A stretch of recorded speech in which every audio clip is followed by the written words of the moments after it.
Es hora de una nueva ronda de noticias internacionales, cuando son las 7 de la noche en Bogotá y las 8 en Caracas. Aquí, en Contexto Global, nos acompañamos Juan Pupiales y yo, María Clara Calle. María Clara, ¿qué tal? Son también las 6 en Ciudad de México y las 9 en Buenos Aires. Es un placer estar con ustedes. Tendremos las noticias y nuestras secciones para dar más contexto con Directo DC y el debate. Vamos ya con nuestros titulares. La tregua en Ucrania podría ser en unas semanas, así lo dijo Emmanuel Macron tras su visita a Donald Trump en la Casa Blanca. Los presidentes de Francia y de Estados Unidos hablaron sobre esta guerra, aunque coincidieron en la necesidad de acabarla. El francés advirtió que la paz no puede pasar por una capitulación de Kiev. Y a propósito de esto, hoy se celebran 3 años desde que comenzó la guerra en Ucrania. Por ello, el presidente Volodymyr Zelensky recibió en Kiev a varios líderes europeos que prometieron un nuevo paquete de ayudas financieras por 3.500 millones de euros. El gran ausente fue Estados Unidos. En más noticias, el Papa Francisco sigue en un estado crítico de salud, aunque ha mejorado levemente. Eso es lo que dice el más reciente reporte clínico. En varias partes del mundo se hicieron celebraciones religiosas para pedir por su mejoría. Les contamos cómo desde Argentina están orando por él. Y yo les cuento a ustedes y también a usted, Juan, que hay una primera contradicción entre el presidente estadounidense Donald Trump y el multimillonario Elon Musk. Porque la Casa Blanca le dijo a los empleados federales que era voluntario y no una obligación responder a un email de la oficina del CEO de X, que les preguntaba en qué habían trabajado en la semana. Ampliamos desde Washington en Directo DC. Mientras tanto, un día después de las elecciones parlamentarias en Alemania, ya se mueven las posibles alianzas para conformar gobierno. Los conservadores de la CDU fueron los más votados y podrían buscar el respaldo de los socialdemócratas para obtener la mayoría parlamentaria. Pero, ¿qué puede significar el regreso del partido de Angela Merkel al poder? ¿Cuáles son las consecuencias para Ucrania y para la relación entre Berlín y Washington? Lo analiza María Clara con sus invitados en el debate. Nosotros nos vemos más adelante. Los dejo con María Clara. Gracias, Juan. Nosotros continuamos.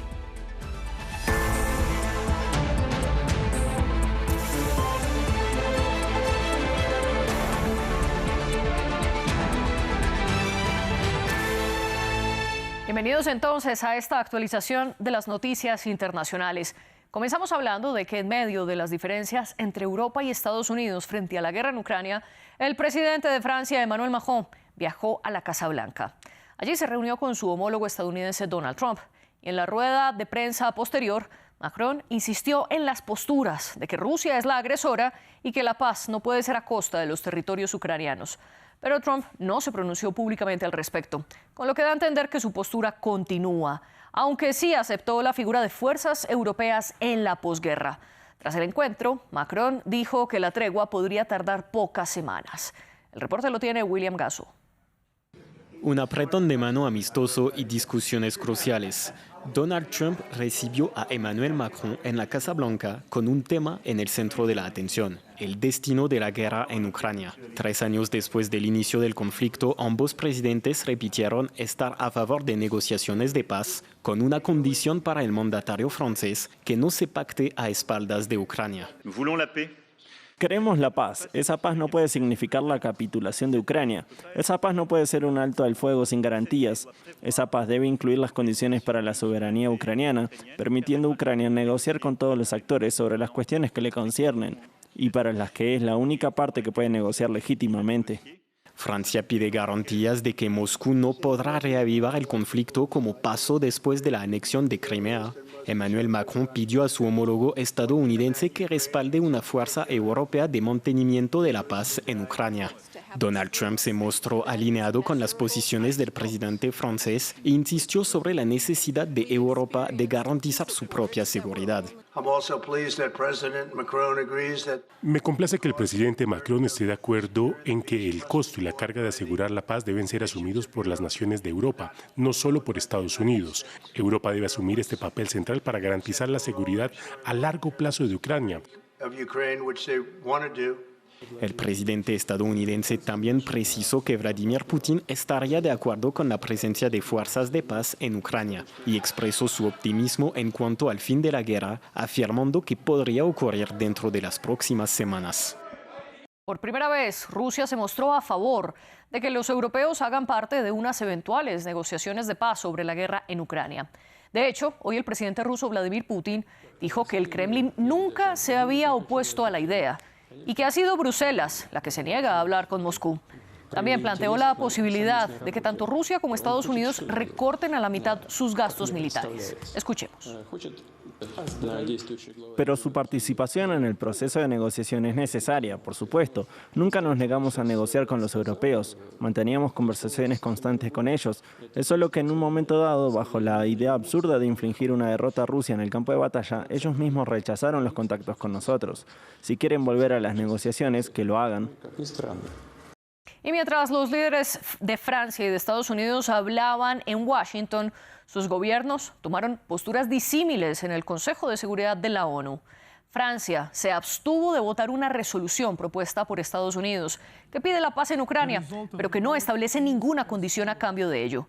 Antes de esa votación, en la Asamblea General de Naciones Unidas se hundió una propuesta similar de Washington, mientras que la resolución que propusieron los europeos, con Ucrania incluida, fue aprobada sin el respaldo de Estados Unidos ni de Rusia. La diferencia es que las resoluciones del Consejo de Seguridad son vinculantes y las de la Asamblea General no. Por otro lado, en Kiev, el presidente ucraniano Volodymyr Zelensky protagonizó un evento conmemorativo por los 3 años de la guerra, con la intención de renovar el respaldo a su país. Estados Unidos, sin embargo, no envió a ningún delegado. Los que sí estuvieron fueron los principales líderes europeos. Desde allí, la presidenta de la Comisión Europea, Ursula von der Leyen, anunció un nuevo paquete de ayuda financiera por 3.500 millones de euros. Tanto Bruselas como Kiev insistieron en que cualquier negociación de paz los debe incluir en la mesa. Les contamos. Líderes de Europa y el mundo se reunieron en Kiev en el tercer aniversario de la invasión rusa a Ucrania. En ausencia de Estados Unidos, los aliados occidentales reafirmaron una vez más su apoyo a Ucrania. Puedo anunciar que en marzo llegará un pago de 3.500 millones de euros para Ucrania.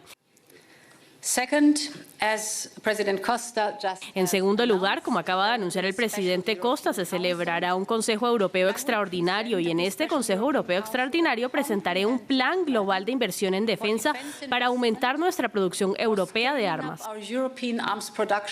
El presidente del gobierno español, Pedro Sánchez, anunció que su país proporcionará a Ucrania ayuda militar por el valor de 1.000 millones de euros. Turquía participó a distancia, mientras que Sergei Lavrov, el ministro de Exteriores ruso, estaba en Ankara reunido con su homólogo turco. El presidente Recep Tayyip Erdogan envió un mensaje a la reunión de líderes.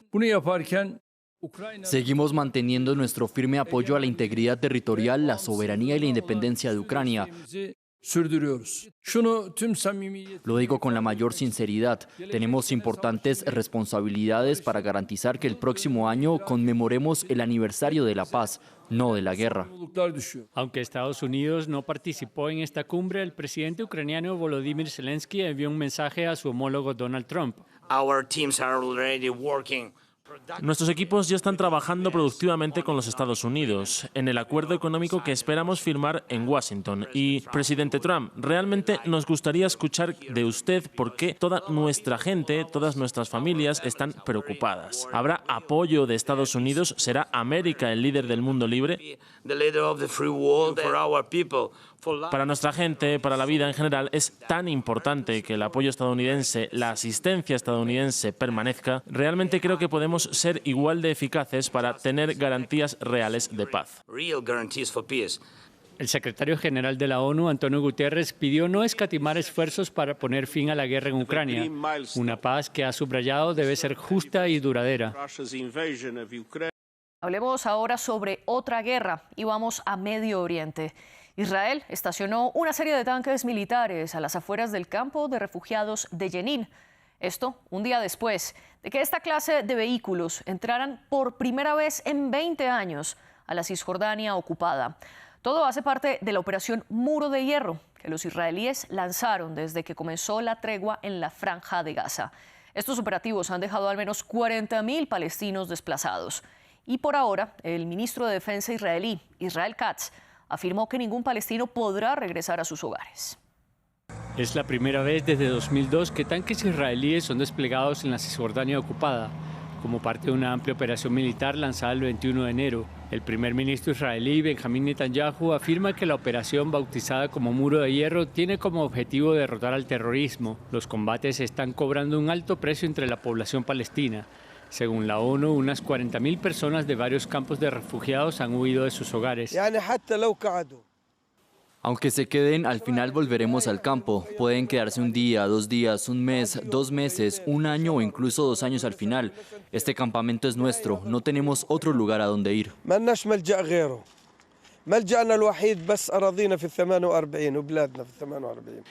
El ministro de Defensa israelí ha declarado que las tropas permanecerán en parte del territorio durante un año y que los residentes que hayan huido no podrán regresar. Mientras el ejército israelí sigue adelante con sus operaciones en Cisjordania, Netanyahu amenazó con reanudar el conflicto en Gaza. Sus comentarios llegan después de que Israel retrasara la liberación de cientos de presos palestinos que debía liberar el fin de semana. Netanyahu dijo que la liberación se retrasará hasta que Hamás ponga fin a sus ceremonias de liberación de rehenes, que han sido calificadas como humillantes. Hamás ha acusado a Israel de poner en peligro la tregua. La primera fase del alto al fuego finaliza a principios de marzo. Hablemos ahora de lo que ocurre en el continente americano y comencemos con Estados Unidos. El alcalde de Nueva York, Eric Adams, anunció que cerrará uno de los centros más conocidos de atención a migrantes en la Gran Manzana. Les hablo del Hotel Roosevelt, que ha acogido a más de 173.000 migrantes desde mayo de 2023. La decisión de Adams hace parte de la negociación política que tiene con el gobierno republicano de Donald Trump. En ocasiones pasadas, el alcalde demócrata aceptó cooperar con la dura política migratoria de la administración federal liderada por republicanos. Esto a cambio de que ellos y el Departamento de Justicia lo respalden para retirar los 5 cargos por corrupción que enfrenta. Esto fue lo que dijo Adams sobre el cierre. Nada cambia. Las mismas metodologías que utilizábamos antes de la crisis siguen vigentes. Todavía hay agencias que ayudan a las personas que necesitan ayuda en la ciudad, y eso no va a cambiar. Esperamos que las medidas que esta administración está implementando en las fronteras tengan un impacto importante para frenar el flujo, porque ninguna ciudad debería tener que lidiar con esto. Y hay noticias sobre el Papa Francisco. Su salud presenta una leve mejoría, pero su estado sigue siendo crítico. Así lo dice el más reciente reporte del Vaticano, que agrega que el sumo pontífice de la Iglesia Católica continúa conectado al oxígeno para poder respirar y que la insuficiencia renal que se le diagnosticó y se le presentó hace un par de días no es mayor. El Papa también agradeció a quienes están orando por él. Hoy, decenas de personas se reunieron enfrente de la Basílica de San Pedro en Ciudad del Vaticano para pedir por la salud del sumo pontífice. Y en Argentina, su país natal, el arzobispo de Buenos Aires convocó a una celebración religiosa para pedir por Francisco. Los detalles los tiene nuestro corresponsal Natalio Cosoy.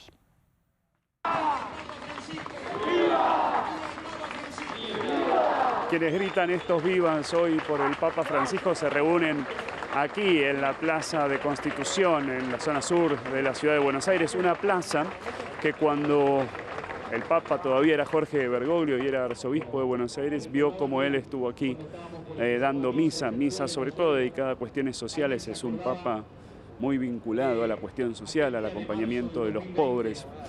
Es un Papa que es muy querido y había sido muy querido sobre todo por las poblaciones más vulnerables en Argentina, y ahora esta misa se replica aquí, esta vez convocada por el actual arzobispado de Buenos Aires para pedir por la salud del Papa Francisco, que viene sobrellevando momentos difíciles con su salud desde el 14 de febrero, que está internado, con momentos de recuperación y momentos en que decae. Y en misas como esta, y en misas que se están dando en otras parroquias, capillas, iglesias de la Argentina, piden por su salud y, por qué no, también por la posibilidad de que, si se recupera, pueda visitar la Argentina, algo que piden y vienen pidiendo los fieles católicos en el país, pero primero, por supuesto, la recuperación de la salud del Papa Francisco. Y la música hoy tiene tristes noticias. A los 88 años de edad murió la cantante estadounidense Roberta Flack, la ganadora del Grammy, cuyas baladas The First Time I Ever Saw Your Face y Killing Me Softly with This Song encabezaron las listas de éxito de la década del 70, aunque no se informó la causa de la muerte. Flack reveló en noviembre de 2022 que le habían diagnosticado ELA y que ya no podía cantar. La pianista de formación clásica desafió los géneros musicales al combinar aspectos del jazz, el soul, el pop y el R&B para crear un estilo distintivo y se convirtió en una de las cantantes más influyentes de todo Estados Unidos. Y ahora vamos con nuestra sección Directo DC. En este espacio de contexto global nos centramos en lo que está ocurriendo en la política y en la actualidad estadounidense. Para ello conectamos en la capital del país con nuestra corresponsal Natalia Cabrera. Natalia, un gusto saludarla. Como lo decíamos en la actualización de las noticias, el presidente Donald Trump recibió hoy al mandatario francés Emmanuel Macron en la Casa Blanca. Cuéntenos, ¿qué pasó allí? Bueno, María Clara, buenas noches. Sí, efectivamente una reunión en la que, según lo que dijo el presidente Donald Trump y funcionarios franceses que hablaron con la prensa francesa aquí en las afueras de la Casa Blanca, habría un acuerdo de cese del fuego que estaría muy cerca.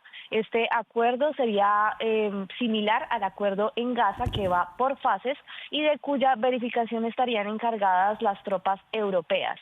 Según el presidente estadounidense Donald Trump, esto está bajo el conocimiento del presidente ruso Vladimir Putin y él estaría de acuerdo y estaría ahora en manos del presidente ucraniano Volodymyr Zelensky su firma, para lo cual el presidente Donald Trump dijo que justamente en los próximos días, esta semana o la próxima, el presidente ucraniano vendría aquí a Washington, D.C., para firmarlo. En este acuerdo, según el presidente Donald Trump, también estaría el acceso de Estados Unidos a las tierras raras y a estos recursos y, de hecho, según un borrador que obtuvo la prensa estadounidense de este acuerdo, se estipularía que a partir de los nuevos ganancias que obtenga Ucrania de la explotación de las tierras raras, estas ganancias irían a un fondo del cual Estados Unidos tendría acceso a un porcentaje y el otro porcentaje se reinvertiría de nuevo en territorio ucraniano. Por otro lado, también hay que decir que el presidente francés Emmanuel Macron dijo que debía Europa asumir los costos de su propia seguridad y destacó que la frontera de Ucrania está a apenas 2.000 kilómetros de el territorio francés. También hay que decir que fue una reunión llena de halagos mutuos. El presidente Donald Trump llamaba por su nombre de pila al presidente Emmanuel Macron, muchos apretones de manos y ambos mandatarios destacaron la importancia de las relaciones franco-alemanas y lo que significa un aliado para el otro. Sin embargo, mientras esta reunión tenía lugar aquí en Washington, D.C., entre tanto, en Nueva York, donde es la sede de la Asamblea de la ONU, tenía lugar una votación para condenar, justamente hoy en el aniversario de los 3 años del inicio de la guerra en Ucrania, para condenar la invasión rusa a Ucrania, a lo cual la delegación estadounidense se opuso, votó en contra, distanciándose justamente entonces de sus aliados europeos y uniéndose en este voto en contra a Rusia, a Belarus y a Corea del Norte. Vemos entonces una vez más cómo la política internacional pasa por la Casa Blanca, pero en Washington no solo ocurre esto, también hay novedades en la política nacional, porque por primera vez el gobierno de Donald Trump contradice una orden de Elon Musk. ¿Qué pasó? Sí, María Clara, pues todo esto empezó el fin de semana cuando este Departamento de Eficiencia Gubernamental que dirige Elon Musk, que es conocido como el primer amigo por su cercanía que tiene con Donald Trump, envió un correo electrónico a todos los funcionarios federales en los que le preguntaban qué fue lo que hizo cada uno de los empleados en la semana, que tenían que responder diciendo cuáles habían sido sus funciones a lo largo de la semana. Esto con el fin, según dice Musk, en las nóminas de los empleados federales hay muchas personas que se benefician, que obtienen salarios sin supuestamente realmente estar trabajando e incluso ha llegado a decir que hay personas fallecidas dentro de la nómina de los empleados federales, que recordemos son alrededor de 3 millones de personas en Estados Unidos. Luego de esto, algunos altos funcionarios de algunas entidades les dijeron a los empleados que no tenían que responder a esta encuesta. Sin embargo, justamente esto tenía una fecha límite que si no respondían podían ser despedidos, y el propio Trump también había dicho que quienes no respondieran esta pregunta, este correo electrónico, podrían ser despedidos, o usó la palabra semidespedidos sin aclarar esto realmente qué significaba. Y bueno, como parte del caos que está ocasionando estos intentos de recortes federales por parte del Departamento de Eficiencia Gubernamental, hoy la Oficina de Manejo de Empleados Federales emitió una orden contraria diciendo que justamente no estaban en obligación de responder este correo electrónico, que lo hicieran solamente quienes voluntariamente lo desearan. Natalia, gracias por este reporte suyo en Directo DC. Nosotros continuamos profundizando en la actualidad internacional, ahora con el debate.